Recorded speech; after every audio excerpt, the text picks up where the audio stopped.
السلام علیکم ورحمۃ اللہ تعالی وبرکاتہ۔ الحمد للہ الصلاۃ والسلام علی رسول اللہ، اما بعد فاعوذ باللہ من الشیطان الرجیم، بسم اللہ الرحمن الرحیم۔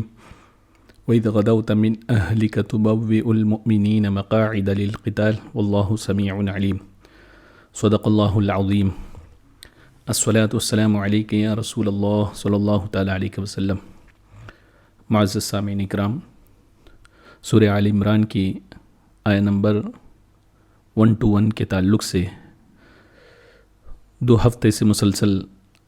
ہم سنتے آ رہے ہیں کہ اس میں غزوہ احد کا تذکرہ ہے۔ تفصیلاً آپ نے سماعت کیا اس کے تعلق سے، لیکن میں نے یہ بھی کہا تھا کہ اس میں جہاں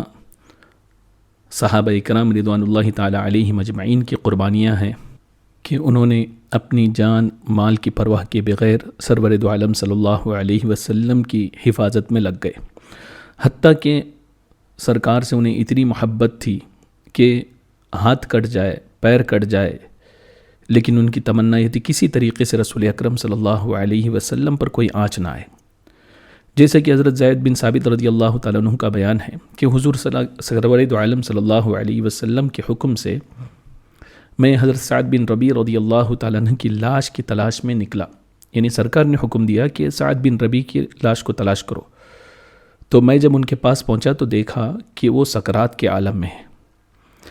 انہوں نے مجھے دیکھا تو مجھ سے کہا کہ تم رسول اکرم صلی اللہ علیہ وسلم سے میرا سلام عرض کر دینا،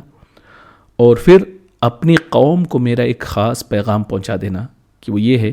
کہ جب تک کہ تم میں سے ایک آدمی بھی زندہ رہے، اگر رسول اکرم صلی اللہ تعالیٰ علیہ وسلم تک کفار پہنچ گئے تو خدا کے دربار میں تمہارا کوئی عذر قابل قبول نہیں ہوگا۔ اتنا فرمایا اور ان کی روح پرواز کر گئی۔ یعنی آخری وقت میں ایک بندے کو اسے پتہ ہوتا ہے کہ میں اب اس دنیا سے جانے والا ہوں، تو کسی اور چیز کی فکر ہوتی، اپنی جان کی فکر ہوتی، لیکن اس وقت بھی حضرت سعد بن ربیع رضی اللہ تعالیٰ عنہ کسی کی فکر کر رہے ہیں تو رسول اکرم صلی اللہ علیہ وسلم، اور کچھ پیغام اپنی قوم کو دے رہے ہیں تو وہ یہی ہے کہ سرکار دو عالم صلی اللہ علیہ وسلم کی حفاظت میں کوئی کسر نہ چھوڑنا۔ الغرض صحابہ اکرام کی بہادری، ان کی جاں بازی کے تعلق سے آپ نے تفصیلاً سنا۔ جنگ احد میں مردوں کی طرح عورتوں نے بھی بہت ہی مجاہدانہ جذبات کے ساتھ لڑائی میں حصہ لیا۔ حضرت عائشہ صدیقہ رضی اللہ تعالیٰ عنہ، حضرت ام سلیم رضی اللہ تعالیٰ عنہ کے بارے میں حضرت انس رضی اللہ تعالیٰ عنہ خود بیان کرتے ہیں کہ یہ دونوں زخمی جو ہوتے ان کے لیے پانی بھر بھر کر لاتی اور زخمی مجاہدین کو پلاتی اور ان کی خدمت کرتی۔ اسی طرح حضرت ابو سعید خدری رضی اللہ تعالیٰ عنہ کی والدہ حضرت بی بی ام سلیت رضی اللہ تعالیٰ عنہ بھی برابر پانی لا کر زخمیوں کو پلاتی اور زخموں پر صحابہ اکرام رضوان اللہ تعالیٰ علیہ مجمعین کی پٹیاں باندھا کرتی تھی۔ ایک صحابیہ جن کا نام ام عمارہ تھا، ان کی جانثاری کا عالم یہ تھا کہ وہ اپنے شوہر اور 2 فرزند کو لے کر جنگ احد میں آئی تھی۔ پہلے تو یہ مجاہدین کو پانی پلاتی رہیں، پھر اس کے بعد انہوں نے دیکھا کہ حضور اکرم صلی اللہ علیہ وسلم پر کفار نے الغار کیا ہے، تو انہوں نے اس مشکیزے کو پھینک دیا اور ایک خنجر لے کر کفار کے مقابلے کے لیے بڑھی اور سرکار دو عالم صلی اللہ علیہ وسلم کے سامنے کھڑی ہو گئی اور کفار کی تیر و تلوار کے ہر ایک وار کو روکتی رہی۔ چنانچہ ان کے سر اور گردن پر تقریباً 13 زخم لگے، اور ابن قمیہ ملعون جب سرور دو عالم صلی اللہ علیہ وسلم پر تلوار چلائی تو یہی حضرت ام عمارہ رضی اللہ تعالیٰ عنہ نے آگے بڑھ کر اپنے بدن پر اسے روکا، چنانچہ ان کے قدم کندھوں پر اتنا گہرا زخم آیا کہ غار پڑ گیا۔ اس کے باوجود خود آگے بڑھی اور ابن قمیہ ملعون کے شانے پر ایک تلوار ماری، لیکن چونکہ وہ زرہ پہنا ہوا تھا بچ گیا اور نکل کر بھاگ گیا۔ حضرت بی بی ام عمارہ رضی اللہ تعالیٰ عنہ کے فرزند حضرت عبداللہ کہتے ہیں کہ مجھے ایک کافر نے زخمی کر دیا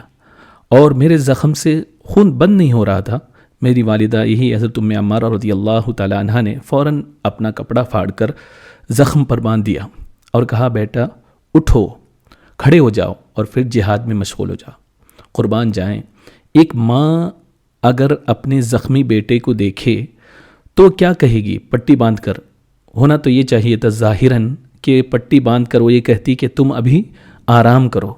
لیکن رسول اکرم صلی اللہ علیہ وسلم سے محبت اور جہاد سے محبت اتنی تھی کہ بیٹے کے زخم کی انہوں نے پرواہ نہیں کی، بلکہ یہ فرمایا زخم کو پٹی باندھ کر کے اٹھو اور کھڑے ہو جاؤ، جہاد میں مشغول ہو جاؤ، قربان جائیں۔ اتفاق سے وہی کافر حضور اکرم صلی اللہ علیہ وسلم کے سامنے آ گیا تو آپ نے فرمایا کہ اے ام عمارہ، دیکھ تیرے بیٹے کو زخمی کرنے والا شخص یہی ہے۔ یہ سنتے ہی حضرت بی بی ام عمارہ نے جھپٹ کر اس کافر کے ٹانگ پر ایک ایسی تلوار ماری کہ وہ کافر گر پڑا اور پھر چل نہ سکا، بلکہ اپنے سرین کے بل گھسیٹ گھسیٹ کر وہ بھاگنے لگا۔ جب یہ منظر حضور اکرم صلی اللہ علیہ وسلم نے دیکھا تو آپ ہنس پڑے، مسکرانے لگے اور فرمایا اے ام عمارہ، تو خدا کا شکر ادا کر کہ اس نے تجھ کو اتنی طاقت اور ہمت عطا فرمائی کہ تو نے خدا کی راہ میں جہاد کیا۔ اس بات کو سن کر حضرت ام عمارہ رضی اللہ تعالیٰ عنہ نے عرض کیا یا رسول اللہ صلی اللہ علیہ وسلم، دعا فرمائیے کہ ہم لوگوں کو جنت میں آپ کی خدمت گزاری کا شرف حاصل ہو جائے۔ اس وقت آپ نے ان کے لیے اور ان کے شوہر اور بچوں کے لیے اس طریقے سے دعا فرمائی کہ اللہم اجعلہم رفقائی فی الجنہ، مولا تبارک و تعالیٰ ان سب کو جنت میں میرا رفیق بنا دے۔ تو اس دعا کو سن کر حضرت ام عمارہ اتنی خوش ہوئی کہ سارے غم وہ بھول گئی، اور پھر وہ اعلانیہ یہ فرمایا کرتی تھی کہ رسول اکرم صلی اللہ علیہ وسلم کی اس دعا کے بعد دنیا میں اگر مجھے بڑی سے بڑی مصیبت بھی گھیر لے تو مجھے اس کی کوئی پرواہ نہیں، اس لیے کہ ان کا یہ عقیدہ ایمان تھا کہ جب سرکار نے دنیا میں رفاقت عطا فرمائی اور انہوں نے یہ دعا فرما دی کہ جنت میں بھی رفاقت ملے، تو یقیناً سرکار کی دعا بارگاہ خداوندی سے مقبولیت کی سند مل گئی سرکار کی دعا کی وجہ سے، اور یقینی طور پر ہمیں جنت میں بھی جو ہے سرکار کی رفاقت ملے گی۔ تو اس سے بڑھ کر اور کیا خوش نصیبی ہو سکتی ہے۔ اور ایک جانثاران میں سے سرکار دو عالم صلی اللہ علیہ وسلم کی پھوپھی حضرت صفیہ کا حوصلہ بھی آپ دیکھیں کہ ان کے بھائی حضرت حمزہ رضی اللہ تعالی عنہ کی لاش کے پاس وہ آئی۔ ان کے بیٹے حضرت زبیر رضی اللہ تعالیٰ عنہ کو سرکار نے حکم دیا کہ جو ہے میری پھوپھی کو اپنے بھائی کی لاش کی طرف آنے نہ دینا، لیکن حضرت صفیہ نے کہا کہ مجھے اپنے بھائی کے بارے میں سب کچھ معلوم ہو چکا ہے کہ ان کی حالت کیا ہے، کیفیت کیا ہے، لیکن میں اس خدا کی راہ میں کوئی بڑی قربانی اس کو نہیں سمجھتی، یعنی انسان جو ہے کہ اس کی ہر چیز جو ہے وہ خدا کے لیے ہے۔ پھر رسول اکرم صلی اللہ علیہ وسلم کی اجازت سے وہ لاش کے پاس گئی۔ یہ منظر دیکھا کہ حضرت حمزہ رضی اللہ تعالیٰ عنہ یعنی ان کے بھائی کے کان، ناک، آنکھ سب کٹے ہوئے ہیں، اور جو ہے شکم یعنی پیٹ جو ہے چاک کیا ہوا ہے، اور اس کے جگر کو چبایا ہوا اس طریقے سے پڑا ہوا ہے۔ یہ دیکھ کر اس شیر دل عورت نے صرف اتنا کہا انا للہ و انا الیہ راجعون، اس کے سوا کچھ بھی نہ کہا۔ پھر انہوں نے ان کے لیے اپنے بھائی حضرت حمزہ رضی اللہ تعالیٰ عنہ کے لیے مغفرت کی دعا مانگی اور چلی گئی۔ آپ دیکھیں حضرت صفیہ کا حوصلہ، اپنے بھائی کی لاش کو دیکھ رہے ہیں کہ وہ بھی اس طریقے سے کہ ناک، آنکھ، کان سب کچھ کٹے ہوئے ہیں اور جگر چبایا ہوا ہے، اس کے باوجود بھی صبر کا علم یہ ہے کہ کہہ رہی ہیں کہ یہ سب کچھ جو ہے اللہ کے لیے کیا ہے انہوں نے، اور صرف اتنا کہا انا للہ و انا الیہ راجعون۔ ایک عورت کا صبر ہے اور حوصلہ ہے۔ اور ایک انصاری عورت کے صبر کے تعلق سے مشہور واقعہ ہے کہ اسی غزوہ احد میں یہ واقعہ پیش آیا کہ اس عورت کے بھائی، باپ، شوہر، بچے سب شہید ہو چکے تھے، مگر اس کے باوجود بھی وہ ہر ایک سے یہی پوچھتی کہ رسول اکرم صلی اللہ علیہ وسلم کیسے ہیں؟ لوگوں نے بتایا کہ الحمدللہ زندہ اور سلامت ہیں، تو بے اختیار وہ کہتی کہ اب جب سرکار جو ہے سلامت ہے تو کوئی پرواہ نہیں کہ سارا جہاں زندہ سلامت ہے، مجھے کسی کی پرواہ نہیں ہے۔ اور اس شیر دل عورت کا صبر اور ایثار دیکھیے آپ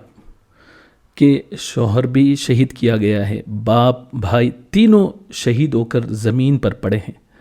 گویا کہ دل پر جو ہے صدمات کے 3 پہاڑ گر پڑے ہیں، مگر زبان پر کوئی شکوہ نہیں، بلکہ یہی کہہ رہی کہ اگر سرکار دو عالم صلی اللہ علیہ وسلم سلامت ہے تو سب سلامت ہے، مجھے کوئی غم نہیں کہ بیٹا شہید ہوا ہو، باپ شہید ہوا ہو، شوہر شہید ہوا ہو۔ یہ صبر کا عالم ہے۔ تو معزز سامعین، یہ تھا صحابیات یعنی عورتوں کے جنگ میں ایثار اور صبر، جاں بازی کے مختصر واقعات۔ الغرض جنگ ختم ہوئی، تقریباً 70 صحابہ اکرام رضوان اللہ تعالی علیہم اجمعین نے جام شہادت کو نوش فرمایا، جن میں سے 4 مہاجر تھے اور تقریباً 66 جو ہے وہ انصار تھے، اور کفار جو ہے وہ تقریباً 30 جو ہے ذلت کے ساتھ مارے گئے۔ مگر مسلمانوں کی مفلسی کا عالم کیا تھا، آپ دیکھیں کہ ان شہداء اکرام رضوان اللہ تعالی علیہم اجمعین کے لیے اس وقت کپڑا بھی موجود نہیں تھا کفن دینے کے لیے۔ حضرت مصعب بن عمیر رضی اللہ تعالیٰ عنہ کا حال یہ تھا کہ شہادت کے وقت ان کے بدن پر صرف ایک کملی پڑی ہوئی تھی۔ ان کی لاش کو قبر میں جب لٹایا گیا اور پھر اس چادر کے ذریعے جو ان کے بدن پر تھی اس کے ذریعے ان کو ڈھانپا گیا، تو روایتوں میں آتا ہے سر ڈھانپا جاتا تو پیر کھل جاتے، اور جب پیر ڈھانپا جاتا تو سر کھل جاتا۔ تو آخر کار یہ فیصلہ کیا گیا کہ سر کو چھپا دیا جائے چادر سے اور پاؤں کو جو ہے اسخیر گھاس کے ذریعے چھپایا جائے۔ شہداء کرام رضوان اللہ تعالی علیہ مجمعین خود میں نہائے ہوئے تھے۔ اسی طریقے سے جو ہے 2 شہید کو ایک قبر میں دفن کیا گیا، اور جن کو قرآن زیادہ یاد ہوا تو ان کو آگے دفن کیا گیا۔ الغرض یہ اس وقت مسلمانوں کی کیفیت تھی، اور پھر انہیں وہیں جو ہے احد میں دفنایا گیا۔ اور احد کے تعلق سے سرکار دو عالم صلی اللہ علیہ وسلم کا معمول کیا تھا؟ تو حدیث پاک میں آتا ہے کہ سرکار دو عالم صلی اللہ علیہ وسلم شہداء احد کی قبر کی زیارت کے لیے تشریف لے جایا کرتے تھے، اور آپ کے بعد حضرت صدیق اکبر فاروق اعظم رضی اللہ تعالیٰ عنہ کا بھی یہی عمل رہا۔ ایک مرتبہ حضور اکرم صلی اللہ علیہ وسلم شہداء احد کے قبر پر تشریف لے گئے اور ارشاد فرمایا، یا اللہ تیرا رسول گواہ ہے کہ اس جماعت نے تیری رضا کے لیے، تیرے لیے، تیری خوشنودی کے لیے جان دی ہے۔ اور پھر ارشاد فرمایا، قیامت تک جو مسلمان بھی ان شہیدوں کی قبروں کی زیارت کو آئے گا اور ان کو سلام کرے گا تو یہ شہداء اکرام رضوان اللہ تعالی علیہ مجمعین ان کے سلام کا جواب دیں گے۔ چنانچہ روایتوں میں آتا ہے، حضرت فاطمہ خزائیہ رضی اللہ تعالی عنہا کا بیان ہے کہ وہ فرماتی ہیں کہ میں ایک دن احد کے میدان سے گزر رہی تھی، تو میں حضرت حمزہ رضی اللہ تعالیٰ عنہ کی قبر کے پاس پہنچ کر میں نے سلام عرض کیا، السلام علیک یا ام رسول اللہ، اے رسول اللہ صلی اللہ علیہ وسلم کے چچا، آپ پر سلام ہو۔ تو میرے کان میں یہ آواز آئی، وعلیک السلام ورحمۃ اللہ وبرکاتہ۔ یعنی اس سے بات سمجھ میں آتی ہے کہ شہداء اکرام رضوان اللہ تعالی علیہم اجمعین جیسے کہ قرآن میں ہے کہ وہ زندہ ہیں، اور زندگی کا ثبوت اس سے ملا کہ حضرت فاطمہ نے سلام کیا تو برجستہ جس طریقے سے سلام کیا اسی طریقے سے انہوں نے جواب دیا، اور ان کی آواز آپ کے کانوں میں ٹکرائی۔ اور شہداء احد کے جو جسم مبارک ہے اس کی کیا کیفیت حالت تھی اس کو بھی سنتے چلے۔ مدارج النبوہ میں حضرت عبدالحق محدث دہلوی رضی اللہ تعالیٰ عنہ لکھتے ہیں کہ تقریباً 44 ایئرز کے بعد شہداء احد کی قبر کسی وجہ سے کھل گئی، تو لوگوں نے کیا دیکھا کہ ان کے کفن بھی سلامت ہے اور بدن بھی تر و تازہ، اور تمام اہل مدینہ اور دوسرے لوگوں نے دیکھا کہ بدن کے تر و تازگی کا عالم یہ تھا کہ وہ شہداء جو ہے اپنے زخموں پر ہاتھ رکھے ہوئے تھے، جب ان کا ہاتھ ہٹایا گیا تو تازہ خون اس سے بہہ کر نکلنے لگا، پھر ان کے ہاتھ کو اسے رکھا گیا تو خون بند ہوا۔ اب دیکھیں کہ 40 برس کی 44 ایئرز کے بعد بھی ان کا خون ویسے کا ویسا ہی تازہ جاری ہے۔ تو اس سے یہ بات سمجھ میں آتی ہے کہ اللہ تبارک و تعالی شہداء کی زندگی کی جہاں حفاظت فرماتا ہے وہیں ان کے بدن کی بھی حفاظت فرماتا ہے۔ معزز سامعین، یہ تھا مختصراً جو ہے غزوہ احد کی روداد۔ تو اس سے ہمیں سبق کیا ملتا ہے؟ آپ دیکھیں کہ تقریباً 70 صحابہ شہید ہوئے، مسلمانوں کو بہت نقصان اٹھانا پڑا۔ وجہ کیا تھی؟ تو وجہ صرف یہ تھی کہ سرکار دو عالم صلی اللہ علیہ وسلم نے صحابہ کے ایک گروپ کو پہاڑ کے اوپر رکنے کے لیے کہا تھا اور فرمایا تھا کہ جب تک میں نہ حکم دوں تم نیچے نہیں آنا.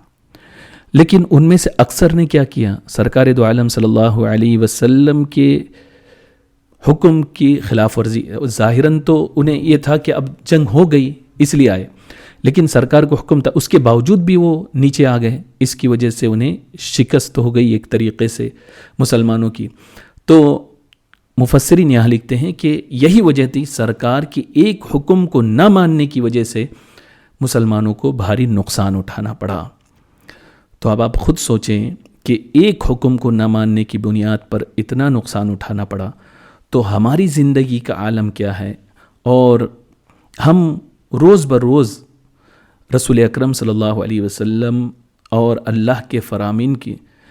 پر کتنا عمل کرتے ہیں اور کتنی خلاف ورزی کرتے ہیں، یہ ہم خود جائزہ لیں. یہی وجہ ہے کہ پورے عالم اسلام، پوری دنیا میں آپ دیکھیں مسلمانوں کی حالت زار اس قدر پستی کے عالم میں ہیں کہ آدمی کو دیکھ کر رونا آتا ہے کہ ہر جگہ جو ہے وہ کوٹے جا رہے ہیں، مارے جا رہے ہیں، اور عذاب میں ایک طریقے سے عذاب ان پر ایک طریقے سے مسلط کیا گیا ہے. وجہ کیا ہے؟ وجہ یہی ہے کہ اللہ و رسول کی جہاں نافرمانی شروع ہوتی ہے وہیں ان پر عذاب مسلط کیا جاتا ہے، اور پھر ان کی طاقت و قوت کو کم کیا جاتا ہے، روحانیت ان سے ختم ہو جاتی ہے. اس طریقے سے کفار ان پر غالب آ جاتے ہیں. تو یہ صحابہ کرام رضوان اللہ تعالی علیہم اجمعین کے تعلق سے کہ جہاں آپ نے دیکھا ہوگا تعداد ایک بڑی تھی، لیکن اس کے باوجود بھی مسلمانوں کو نقصان اٹھانا پڑا، اور جنگ بدر میں تقریباً 313 تھے، 1000 پر غالب آ گئے. تو اس سے ہمیں یہ بھی سبق ملتا ہے کہ تعداد یا اسلحہ کی وجہ سے کامیابی نہیں ملتی، بلکہ کامیابی اگر ملتی ہے تو صرف اور صرف اللہ کی مدد کی وجہ سے ملتی. یہ ہمارے ذہن میں ہونا چاہیے، اور اللہ تبارک و تعالیٰ کی بارگاہ میں دعا کرتے ہیں کہ اللہ تبارک و تعالیٰ ہمیں اس کے اور اس کے رسول صلی اللہ علیہ وسلم کے فرامین پر عمل کرنے کی توفیق عطا فرمائے. استغفر اللہ ربی من کل ذنب و اتوب الیہ، وآخر دعوانا ان الحمد للہ رب العالمین.